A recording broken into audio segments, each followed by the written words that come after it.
Hello viewers, welcome to Sindhu English channel. In today's class we are going to see Macbeth part 2. So last video la nama Macbeth yaru and what are the characters in Macbeth and 1 varaikkum naama paathom. அதாவது lady Macbeth உடைய plan king டன்கனை கொலை பண்ணுறதுக்கான plan வரைக்கும் நாம் பார்த்தோம். So இப்போ அடுத்தது பார்த்தீங்க அப்படின்னா ஆக்ட் 2. ஓகே, ஆக்ட் 2ல now King Duncan comes to the Macbeth's house. மேக்பெத்துடைய வீட்டுக்கு King Duncan, Malcolm, Macduff, Banquo அப்படின்னு எல்லாருமே வராங்க. அவங்கள யார் ரிசீவ் பண்ணுறது அப்படின்னா லேடி மேக்பெத். ஸோ மேக்பெத் பார்த்தீங்க அப்படின்னா ஒரு குழப்ப நிலையிலே இருக்கிறாரு. நம்ம வீட்டுக்கு கெஸ்டாக வரக்கூடியவங்க, ஸோ அவரை வந்து நாம் கொள்வது தப்பு இல்லையா அப்படிங்கிற ஒரு குழப்பத்தோடையே அவர் இருக்கிறதுனால அவர் வந்து ரிசீவ் பண்ண மாட்டார். ஸோ லேடி மேக்பெத் தான் அவங்கள போயிட்டு ரிசீவ் பண்ணிட்டு வருவாங்க. ஸோ எங்கே மேக்பெத் கேட்கும்போது ஹி வாஸ் இந்த அரேஞ்ச்மெண்ட்ஸ் ஆஃப் கிங் ராஜாவுக்காக அரேஞ்ச்மெண்ட்ஸ் எல்லாம் சில ஏற்பாடுகள்லாம் அவர் பண்ணியிருக்காரு, அதான் அவரால் வர முடியல, நீங்கள் வாங்கன்னு சொல்லி கூட்டிகிட்டு போகிறாங்க. இப்போ வந்து பார்த்தீங்க அப்படின்னா ஃபீஸ்ட், ஒரு கிராண்ட் ஃபீஸ்ட் அரேஞ்ச் பண்ணியிருப்பாங்க. ஸோ எல்லாமே முடிந்ததுக்கப்புறம் அவர் வந்து ராஜா தங்கக்கூடிய அந்த இடத்த போய் பார்ப்பாங்க. அதாவது அதை பார்க்கும் பொழுதே பார்த்தீங்க அப்படின்னா ஒரு சொர்க்கம் மாதிரி இருக்கும். ராஜாவுக்கு ரொம்ப சந்தோஷமாயிடும், இருந்துமா நமக்காக எவ்வளோ மெனக்கெட்டு இருக்காங்க அப்படின்னு சொல்லிட்டு. ஸோ எல்லாருமே ரொம்ப சந்தோஷப்படுவாங்க. பரவாயில்ல, மேக்பெத் வந்து ராஜாவை நல்லா கவனிச்சிருக்காரு, எல்லாமே ரொம்ப அழகாக ஏற்பாடு பண்ணியிருக்காங்க அப்படின்னு சொல்லிட்டு. அதுக்கப்புறம் பேன்க்யூக்கு மட்டும் பார்த்தீங்கன்னா ஒரு சின்ன டவுட் இருந்துக்கிட்டே இருக்கும். ஸோ ஏன் கிங் டன்கன் வந்து இங்கே தங்க வந்திருக்கணும், ஏன் இந்த மாதிரி மேக்பெத் வந்து இவ்வளோ அரேஞ்ச்மெண்ட் செய்திருக்கணும், ஒருவேளை தேர்ட் ப்ராஃபசிஸ் நிறைவேறிடுமா, அதுக்கும் இதுக்கும் ஏதாவது சம்மந்தம் இருக்குமா அப்படின்னு சொல்லிட்டு அவர் யோசிக்கிறாரு. மேக்பெத்தையும் கூப்பிட்டு கேட்குறாரு, so what you think about the third prophecies, நீ என்ன நினைக்கிற அப்படின்னு கேட்குறாரு. ஸோ அதுக்கு மேக்பெத் என்ன சொல்கிறாரு, ரொம்ப கேஷுவலாக, நான் அதை பற்றி எதுவுமே நினைக்கல, நான் எப்பவும் போல தான் இருக்கிறேன், அது நடக்கும்போது நடக்கட்டும், இதை பற்றிலாம் நீ தானே எதுவும் திங்க் பண்ண வேண்டாம்னு சொல்லிட்ட அப்படின்னு சொல்லிடுறாரு. ஸோ இப்போ எல்லாருமே கிளம்பி போயாச்சு. டன்கன் மட்டும் இருக்காரு, அவருக்கு 2 காவலாளிகள் மட்டும் வெளியில் வெயிட் பண்ணுறாங்க. ஸோ இப்போ வந்து பார்த்தீங்கன்னா மேக்பெத் ரொம்ப குழப்பத்தோடையே இருக்கிறாரு. அவரோட கண் முன்னாடி ஒரு நைஃப், ஒரு டேகர் வந்து போயிட்டே இருக்கு, ஒரு கத்தி வந்து அவர் முன்னாடி வந்து போகிற மாதிரி அவர் கற்பனை பண்ணிக்கிட்டே இருக்கிறாரு. ஏற்கனவே மேக்பெத் சொன்ன, லேடி மேக்பெத் சொன்ன மாதிரி நீங்கள் எதுவும் செய்யாதீங்கன்னு அவங்க சொன்னாங்க. ஆனால் லேடி மேக்பெத் போய் கிங்கை பார்க்கும்பொழுது தன்னுடைய அப்பா வந்து படுத்துட்டு இருக்கிற மாதிரி அவங்களுக்கு ஒரு ஃபீல் வரும். அதனால அவங்க என்ன பண்ணுவாங்கன்னா அவங்களால வந்து அவரை கொல்ல முடியாது. ஸோ திரும்ப போயிட்டு மேக்பெத் கிட்டே வந்து சொல்கிறாங்க, அவர் வந்து எனக்கு அப்பா மாதிரி இருக்கிறாரு, என்னால் முடியல, அதனால் நீங்கள் அவரை கொன்னுடுங்க அப்படின்னு சொல்கிறாங்க. ஸோ நீங்கள் வந்து ஒரு பிரேவ் சோல்ஜர், அது நீங்கள் வந்து முடியாதுலாம் சொல்லக்கூடாது. அது என்னென்னமோ அவங்க வந்து மோட்டிவேட் பண்ணி அவர்கிட்ட வந்து என்ன பண்ணுறாங்க அப்படின்னா கத்தி எடுத்து கொடுக்குறாங்க. சரிங்களா? இப்போ அவங்க ஏற்கனவே பிளான் பண்ண மாதிரி அந்த காவலாளிகள் 2 பேருக்குமே ட்ரிங்க்ஸ் கொடுத்து அவங்கள 2 பேருமே தூங்க வச்சுட்டாங்க. ஸோ அவரோட கத்தி எடுத்துகிட்டு வந்து மேக்பெத் கிட்ட கொடுக்குறாங்க. ஸோ அதுதான் வந்து ஃபர்ஸ்ட் பிளட்டி டேகர் அப்படின்னா நைஃப். இப்போ கிங் டன்கனை வந்து மேக்பெத் வந்து கொல்லுறாரு. ரெஜிசைட், அதாவது ராஜாக்களை கொலை பண்றத ரெஜிசைட் அப்படின்னு சொல்லுவாங்க, Kings murder. Okay, now lady Macbeth part. அதாவது மேக்பெத் அவங்க சொன்ன மாதிரியே இப்போ அந்த கிங் டன்கனை கொண்டுட்டு அந்த கத்தியை எடுத்துட்டு அவர் வரார். அது வந்த உடனே அந்த கத்தியை லேடி மேக்பெத் வாங்கிக்கிறாங்க. அவரோட கைகளில் சில ரத்த துளிகளை பார்க்குறாரு. அதை பார்த்துட்டு அவர் என்ன சொல்றாரு, இந்த ரத்தத்தை நான் எப்படி வந்து எந்த கடலில் போயிட்டு நான் என்னோட கைகளை கழுவ போகிறேன்னே தெரியல, அதாவது என்னோட பாவங்களை நான் எப்படி போக்க போகிறேன்னே தெரியல அப்படின்னு சொல்லி ரொம்ப வருத்தத்தோடு சொல்கிறாரு.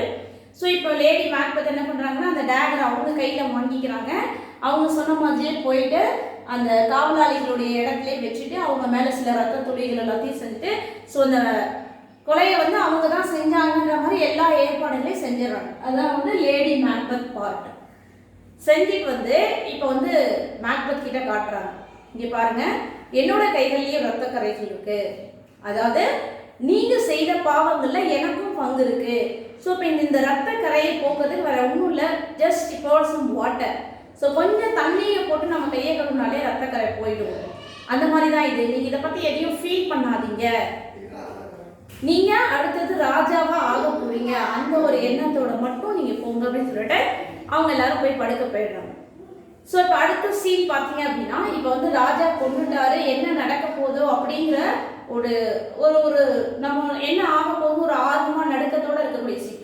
ஸோ அதை கொஞ்சம் காமிக் ரிலீஃப் பண்ணுறதுக்காக ஒரு சீன் வச்சுருக்காங்க. ஸோ த போர்ட்டர் அப்படின்னா அந்த கதவை திறந்து விடுறவர். ஸோ இப்போ அவர் என்ன பண்ணுறாரு அப்படின்னா he considered himself as a porter இந்த ஹெல். அதாவது வந்து இப்போ நரகம் ஒரு பெரிய அரண்மனை காவலாளிகள்லாம் இருக்காங்க இல்லையா, அந்த மாதிரி தன்னை நினச்சிக்கிட்டு அவங்க மக்டஃப் வந்து கதவை தட்டுவார். அந்த கதவை வந்து அவர் திறக்க மாட்டேன்னு சொல்லிடுவார்.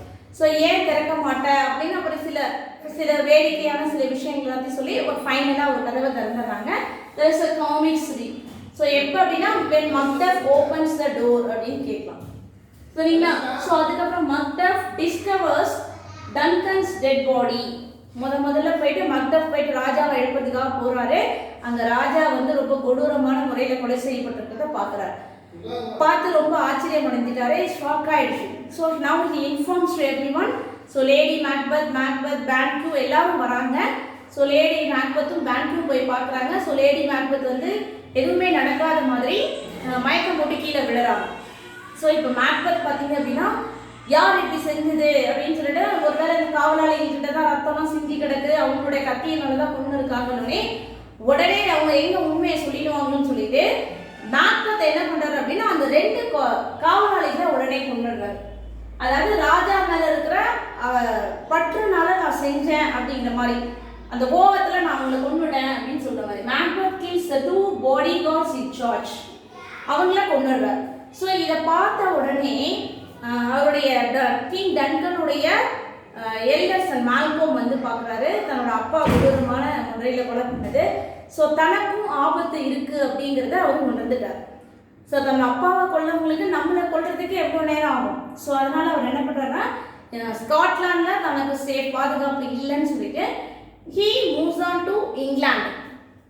மால்கோம் வந்து இங்கிலாந்துக்கும் டொனால்பின் வந்து அயர்லாண்டுக்கும் போயிடுறாங்க. ஸோ இப்போ வந்து ராஜா இறந்துட்டாரு, அடுத்தபடியாக யார் ராஜாவாக இது பண்ணால் அவங்களுடைய வாரிசும் போயாச்சு. ஸோ அடுத்த இடத்துல இருக்கிறது யாருன்னா Macbeth. So Macbeth is considered as King of England and Queen as Lady Macbeth. Macbeth is crowned as king. crowned அப்படின்னா முடிசூடு. இப்போ அவங்க 2 பேரும் முடிசூடியாச்சு. இதோட பார்த்தீங்க அப்படின்னா ஆக்ட் 2 முடியுது. then we comes starts with act 3. act 3ல பார்த்தீங்க அப்படின்னா இப்போ பார்த்தீங்கன்னா பேன்க்யூ பற்றி மேக்பெத் திங்க் பண்ணிக்கிட்டே இருப்பார். ஸோ அந்த ப்ராஃபஸிஸில் சொன்ன மாதிரி 3 ப்ராஃபஸிஸ் நிறைவேறிச்சு. பட் அவங்க இன்னொன்று என்ன சொன்னாங்க, பேன்க்யூவோட சன், அதாவது Banquo will become the father of the கிங்ஸ்ன்னு சொன்னாங்க இல்லையா. ஸோ அதனால் மேக்பெத் என்ன பண்ணுறாருன்னா பேன்க்யூவையும் அவனோட சன்னையும் கொலை பண்ணுறதுக்கு 2 ஆளுங்களை அனுப்புகிறார்.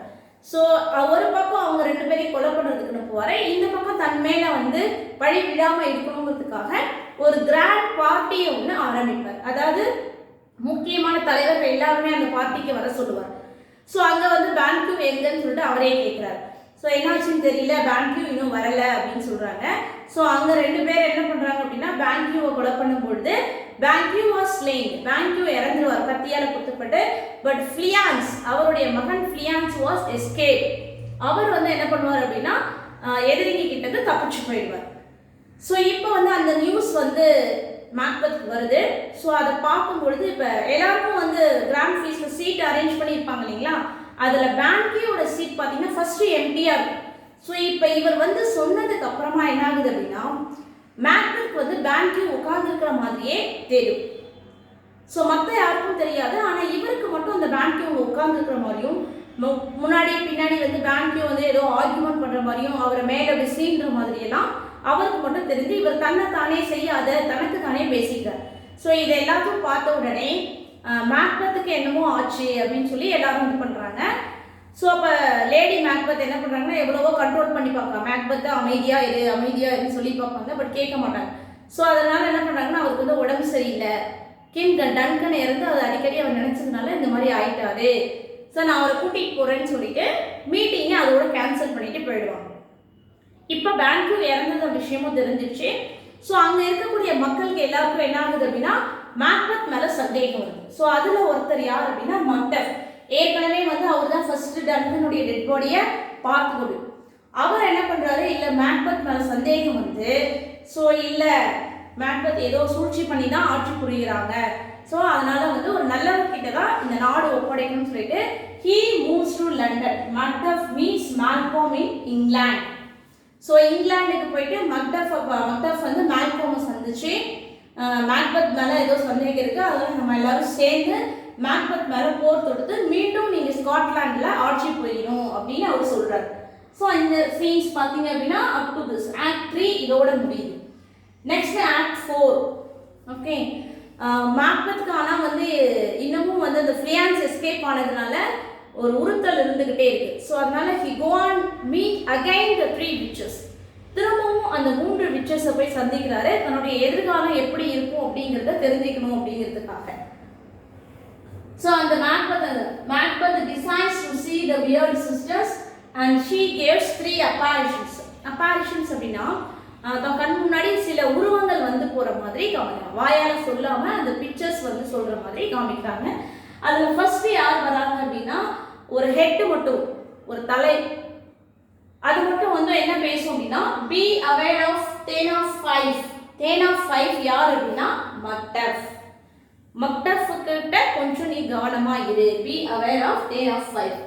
அடுத்த second apparition was a bloody child. அப்படியே ரத்தங்கள்லாம் நிறைந்த ஒரு குழந்தை வந்து சொல்லுது அப்படின்னா none of woman born shall harm Macbeth. ரொம்ப important, none of woman born, சரியா? அதாவது வந்து ஒரு பெண்ணுடைய வயிற்றிலிருந்து வரக்கூடிய எந்த ஒரு குழந்தையாலும் உனக்கு ஆபத்து வராது. அதுதான் வந்து second none of woman born. நம்ம எல்லாருமே அம்மாவுடைய வயிற்றிலிருந்து தானே வந்திருக்கோம். ஸோ அந்த ஒரு இதில் அவங்க none of woman born shall harm Macbeth. Third பார்த்தீங்கன்னா Birnam woods move towards Dunsinane. Okay, Birnam woods, woodsனா ஃபாரஸ்ட், Birnam அப்படிங்கிறது a kind of tree. So அந்த Birnam woods வந்து பார்த்தீங்கன்னா அந்த மரங்கள் நகர்ந்து வர்றது, காடுகள் நகர்ந்து வர்றது வர வரைக்கும் உனக்கு அழிவு இல்லை. Birnam woods நகர்ந்து வர வரைக்கும் எதை நோக்கி டுவர்ட்ஸ் அப்படின்னா Dunsinane. ஸோ Dunsinane அப்படிங்கிறது the castle in which Macbeth lives. Macbeth இருக்கக்கூடிய கேஸ்டலுக்கு பேர் வந்து Dunsinane. ஸோ அதை நோக்கி இந்த காடுகள் நகர்ந்து வர வரைக்கும் உனக்கு ஆபத்து இல்லை அப்படின்னு சொல்லிட்டாங்க. ஸோ இதையெல்லாம் கேட்டதுனால மேக்பெத்துக்கு ஒரு சந்தோஷம், தனக்கு அழிவே இல்லை அப்படின்னு சொல்லிட்டு. Macbeth interprets he is infallible, யாராலையும் தன்னை அழிக்க முடியாது அப்படிங்கிற ஒரு கர்வத்தோட இருக்கிறாங்க. இருந்தாலும் பி அவேர் ஆஃப் மக்டஃப் சொன்னாங்க இல்லையா, ஸோ மக்டஃப் சொன்னதுனால மக்டஃபை பயமுறுத்துறதுக்காக இப்போ திரும்பவும் அவர் என்ன பண்ணுறாரு அப்படின்னா மக்டஃபுடைய குழந்தைகளையும் அவரோட ஒய்ஃபையும் அவர் கொண்டாடுறாரு. மேக்பெத் திரும்ப ஆளுங்களை அனுப்பிச்சு மக்டஃபுடைய ஒய்ஃபை அண்ட் சில்ட்ரனை கொண்டுடுறாரு, சரிங்களா? ஸோ அவர் மக்டஃப் கிட்ட அப்போதான் மக்டஃபையும் கொல்லலாம்னு சொல்லி தான் போவாங்க. நான் மக்டஃப் தான் ஏற்கனவே இங்கிலாந்து போயிட்டாங்க இல்லைங்களா, அதனால அவரோட குழந்தைகளை கொண்டுடுறாங்க, அவரோட ஒய்ஃபையும் கொண்டுடுவாங்க. ஸோ இப்போ பாருங்கன்னா Macbeth kill Macduff wife and children. Okay, so இதோட பார்த்தீங்கன்னா இந்த நியூஸ் வந்து மக்டஃப் போயிட்டு ரீச் ஆகுது.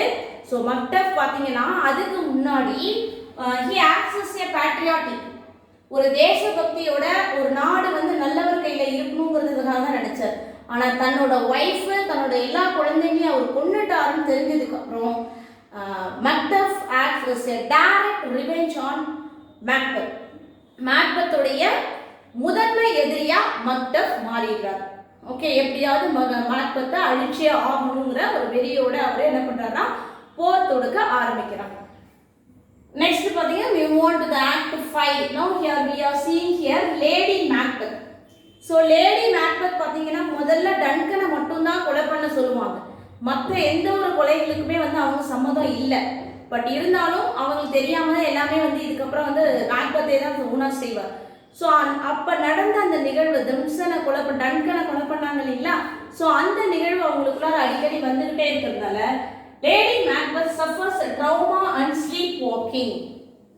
இந்த நைட்டு நேரத்தில் எழுந்து நடக்கிற மாதிரியான ஒரு வியாதி அவங்களுக்கு வந்திருக்கும். ஸோ அவங்களை கண்காணிக்கிறதுக்காக, ஏன் அவங்க இந்த மாதிரி ஆனாங்கன்னு சொல்லி கண்காணிக்கிறதுக்காக அவங்களுக்கு பார்த்தீங்கன்னா ஒரு டாக்டர் அண்ட் ஒரு அட்டண்டன்ட் 2 பேரை வந்து அவர் மேக்பெத் வந்து நியமிச்சிருப்பார், அவங்கள எப்பவுமே கவனிச்சுக்கோன்னு சொல்லிட்டு.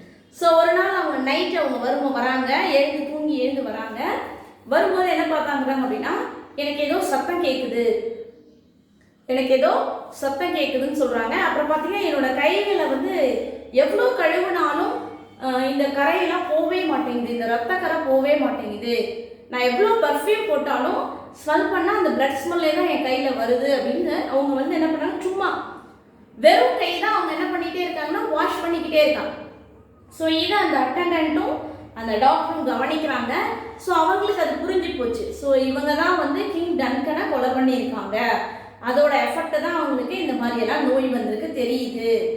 ஸோ ஆனால் இப்போ மேக்பெத் தானே கிங்காக இருக்காரு, அந்த உண்மையை சொன்னால் அவங்களுக்கு ஆபத்து வந்துருமோன்னு சொல்லிட்டு அவங்க எதுவும் சொல்லலை. ஸோ அவுட் ஆஃப் கில்ட்டி, அதாவது குற்ற உணர்வுனால அவங்களுக்கு அந்த நோய் வந்து அவங்க நைட்லாம் தூங்காமல் அவதிப்பட்டுக்கிட்டு அவங்க ரொம்ப ஸ்ட்ரெஸ்ஸாக, அது அவங்க டன்கனை கொண்ட விஷயத்தை வேறு யார்கிட்டையும் சொல்ல முடியாது, ஸ்ட்ரெஸ் ஆகி அவங்களுக்கு இந்த நோய் வந்திருக்கு அப்படின்னு சொல்கிறாங்க. ஸோ அடுத்தது பார்த்தீங்க அப்படின்னா இப்போ வந்து போர் ஆரம்பிச்சிச்சு. ஸோ போர் ஆரம்பிக்குது. அவருக்கு வந்து ஃபஸ்ட்டு நியூஸ் வருது, lady Macbeth is dead, lady Macbeth வந்து டெட் ஆகிட்டாங்கன்னு சொல்லுது. அப்போ அவர் வந்து ரொம்ப ஃபீல் பண்ணுறாரு, உனக்காக தான் நான் வந்து எல்லாத்தையுமே செஞ்சேன், ஆனால் இப்போ நீயே என்னை விட்டு போயிட்ட, சரி இருந்தாலும் பரவாயில்லை, நான் வந்து ஒரு போர் வீரனாக இருந்ததுனால அவமானப்பட்டு சாக நான் விரும்பலை, நான் போரில் போயிட்டு ஜெயிக்கிறேனோ தோக்குறேனோ நான் அங்கே பார்த்துக்கணும்னு சொல்லிட்டு போருக்கு ரெடியாகு. ஸோ போருக்கு ரெடியாகும் போது பார்த்தீங்க அப்படின்னா த அப்ரோச்சிங் அட்டாக். ஓகே, நெக்ஸ்ட் பார்த்தீங்கன்னா ப்ராஃபசிஸ் பிகேம் ட்ரூ. ஒன்று ஒன்றா ப்ராஃபசிஸ் நிறைவேறுது. அதாவது ஃபர்ஸ்ட் நியூஸ் அவருக்கு என்ன வருது அப்படின்னா, ஒரு காவலாளி ஓடி வந்து சொல்றாரு, சார் பிர்னா மூவ்ஸ் டுவர்ட்ஸ் துன்சியான்,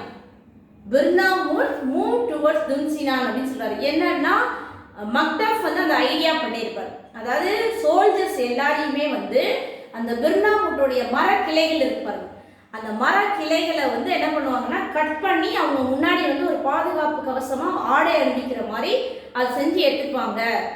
சரிங்களா? ஏன் அப்படின்னா எதிரி நாட்டோட அதை எத்தனை வீரர்கள் இருக்கிறாங்க அப்படிங்கிறது வந்து மேக்பெத்துக்கு தெரியக்கூடாது. அதனால அந்த ஐடியா பண்ணி அவர் என்ன பண்ண, எல்லாருமே ஒரு செடியை வந்து என்ன பண்ணியிருப்பாங்க அப்படின்னா மேலே வந்து போட்டுட்டு வர மாதிரி வருவாங்க. ஸோ அவங்க முன்னாடி ஒரு பாதுகாப்புக்காக கையில் ஒரு வச்சுருக்காங்க. ஸோ அதை பார்க்கும்போது தூரத்துலேருந்து பார்க்கும்பொழுது அந்த பச்சை கலர் அந்த எல்லாரும் அந்த சோல்ஜர்ஸ் நகர்ந்து வரும்போது அந்த செடியும் நகர்ந்து வர மாதிரி இருக்கும்.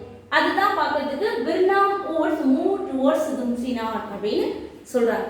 ஸோ ஃபர்ஸ்ட் அப்பாரிஷன்ஸ் வந்துடுச்சு. ஸோ அப்புறம் இன்னமும் அவருக்கு என்ன அப்படின்னா நன் ஆஃப் உமன் பாண்ட், அந்த ஒரு மைண்ட்லேயே செட் பண்ணி நமக்கு அழிவு இருக்காது அப்படின்னு அவர் இருக்காரு. ஸோ அப்போ வந்து போர் நடக்குது. அங்கே பார்த்தீங்கன்னா யங் சிவார்ட் அப்படின்னு சொல்லிட்டு, சிவார்ட் அப்படிங்கிறது கிங் டன்கனுடைய பிரதர், அவருடைய மகன் யங் சிவார்ட் வந்து பார்த்தீங்கன்னா ரொம்ப பிரேவாக மேக்பெத்தோட சண்டை போட்டு ரொம்ப வீர மரணம் அடைவார். ஓகே, அப்போ வந்து அவர் சொல்வார், நான் வந்து யாராலையும் வந்து சாகடிக்க போகிறதில்ல, none of woman born shall harm அப்படின்னு அவர் சொல்கிறார். அப்போ சொல்லும் பொழுது தான் மேக்டஃப் அங்கே உள்ளார என்ட்ரு ஆகிறாரு. யூ ஆர் மிஸ்டேக்கன், சரிங்களா? ஸோ அப்போ வந்து சொல்கிறாரு, உனக்கு அழிவு இல்லைன்னு சொல்லாத, உன்னுடைய அழிவு என்னால தான். பிகாஸ் அவர் சொல்கிறார், Macduff kills Macbeth because I am untimely right.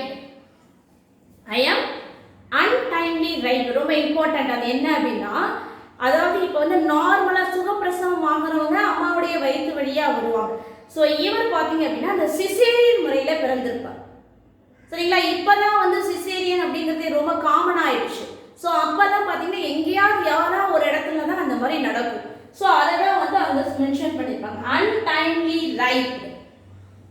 Okay, so அப்போ அவரால் தான் என்னால் தான் உனக்கு சாகுன்னு சொல்லிட்டு அவர் என்ன பண்ணுறாருன்னா அவருடைய தலையை வந்து வெட்டிடுவார். மேக்பெத் வந்து அந்த ஒரு நிமிஷம் வந்து மேக்பெத்தோடைய ஸ்டன்னாகி நிற்கும் பொழுது மக்டஃப் வந்து மேக்பெத்தோட தலையை வெட்டிடுவார். அதுதான் வந்து last. Macduff kills Macbeth. Okay, அப்போ அவங்க சொன்ன மூணு இதுமே நடந்துச்சு பார்த்தீங்களா? பி அவேர் ஆஃப் மக்டஃப், அது மாதிரி none of woman born. So அவர் வந்து அந்த சிசேரியன் முறையில் பிறந்திருக்கிற பிர்னா மூவ்ஸ் அதே மாதிரி நடந்து முடிஞ்சாச்சு. So this is happen. லாஸ்ட்டில் பார்த்தீங்கன்னா Malcolm became the king of Scotland. Malcolm திரும்ப king of Scotland முடிசூட வைக்கிறார். So this is the story about the Macbeth. I hope that you all enjoy this video. இது உங்களுக்கு ரொம்ப யூஸ்ஃபுல்லாக இருக்கும். And if you are not a subscriber, please subscribe our channel and don't forget to click the bell icon. I'll meet you on the next video. Thank you.